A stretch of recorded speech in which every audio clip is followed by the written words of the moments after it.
नाज़रीन, अवामी न्यूज़ में ख़बरनि जो सिलसिलो जारी है। इन वक़्तु असीं तव्हांखे मटियारी खां ख़बर ॾींदा हलूं त मटियारी में लेडी हेल्थ वर्करनि खे केतिरनि ई महीननि खां पगारूं न मिली सघियूं। नटण उस में अला ॾिनो सांद ऐं हुनजे आस पास खां आयल औरतुनि पगारूं न मिलण ख़िलाफ़ मटियारी प्रेस क्लब ते एहतजाजी मुज़ाहिरो करे सख़्त नारेबाज़ी कई। इन मौक़े ते सुपरवाइज़र फहमीदा, रिज़वाना, ज़ाहिदा, नूरजान, ज़ोहरा, तिया, रुबीना, मुख्तियार, रखियल, अमीना, नजमा मीडिया सां ॻाल्हाईंदे चयो त असांखे रोज़ आसरा ॾिना था वञनि, पगारूं जल्द ॾिनियूं वेंदियूं, पर असांखे अणॼाणे केतिरनि ई महीननि खां पगारूं न ॾिनियूं वयूं आहिनि। असांजा बच्चा बुख ते आहिनि। असां रमज़ान शरीफ़ में बुखूं काटण ते मजबूर आहियूं। असीं वक़्त सां ड्यूटियूं कंदियूं पियूं अचूं। असांखे सख़्त गर्मी में बि ड्यूटी वरिती वञे पई, पर रहियल केतिरनि ई महीननि खां पगारूं नथियूं ॾिनियूं वञनि। अफ़सोस आहे, पर ऑफिसरनि जे कननि ताईं का बि जूं नथी सरे। असीं वज़ीर आला Sindh, minister health, DS Matiari समेत आला अमलदारनि खे अपील करियूं था त खुदारा असांजो रहियल पगारूं जल्द खां जल्द जारी करे असां मां बेचैनी ख़तमु कई वञे। इलाही टाइम खां जेको आहे न ID जो मसइलो आहे, जेका मुंहिंजी ID नथी खोली वञे ऐं मूंखे 7 महीननि खां पगार कोन जारी कया विया आहिनि। मुंहिंजूं लेडी हेल्थ वर्कर आहिनि जिन जूं IDयूं बि खुलियूं आहिनि त उन्हनि खे पगार कोन जारी कया विया आहिनि ऐं टोटल ई बीठियूं आहिनि जिन खे जेको आहे 6 महीननि खां पगार कोन मिलिया आहिनि। ऐं ये इस वजह से कि हमें ऑफिसर घुमाते रहते हैं। जब भी हम जाते हैं ऑफिसरों का चक्कर लगाते हैं तो हमें आसरा दे के भेज देते हैं वापस। अभी होगा, इससे 7 महीने हो गए, कुछ भी नहीं हो रहा। हाँ तो ईद पई मथा अचे, असांजी फाका कशी आहे, असांजा बच्चा पई न, असांजा बच्चा भी ईद कंदा।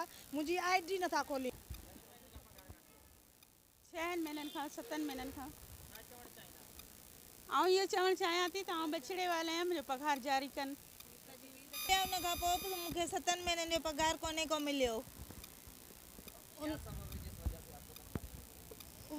वो तो यही बोल रहे हैं कि हमने भेजे हैं तनख्वाहें, लेकिन बैंक में मैंने पूछा करी, बैंक स्टेटमेंट मैंने निकलवाई है, उसी में तो कोई भी मेरी तनख्वाह नहीं आई है। ये ऑफिस की है, ऑफिस वालों की है। बैंक वाले तो 1 रुपया भी नहीं रखते हमारा। ये सबब है कि हमारी ID तो खुल गई है। हमें जो है अभी 2 मंथ से तनख्वाह मिल रही है, 4 मंथ की हमारी रहती है। नवंबर से लेके मार्च तक नहीं मिली है। और जो हमारी सुपरवाइज़र है बाजी फहमीदा, उस बेचारी की अभी तक ID नहीं खुली है। क्या नाइंसाफ़ी है। मेहरबानी करके हमारी सैलरी भी दी जाए, हमारी जो सुपरवाइज़र है उसकी भी ID खोली जाए।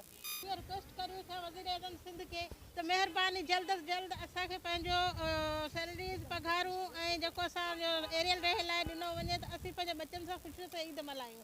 हुनजी ID खोली वञे, उहा बि बछड़े वाला आहे। असां 3 सेंटर ऐं ईमानदारीअ सां थी कमु करे हुनखे पंहिंजो अजर ॾिनो वञे। अगरि असांजे 5 महीननि जी पघार या डिफरेंस असांखे न ॾिनो वेंदो त असीं वज़ीर आला खां दरख़्वास्त करियूं था त असांखे इहे जेकी असांजी डिफरेंस आहे, मिनिस्टर हेल्थ उनखे दरख़्वास्त अपील था करियूं त असांखे इहे पैसा ॾिना वञनि, डिफरेंस या पघार असांखे ॾिनी वञे।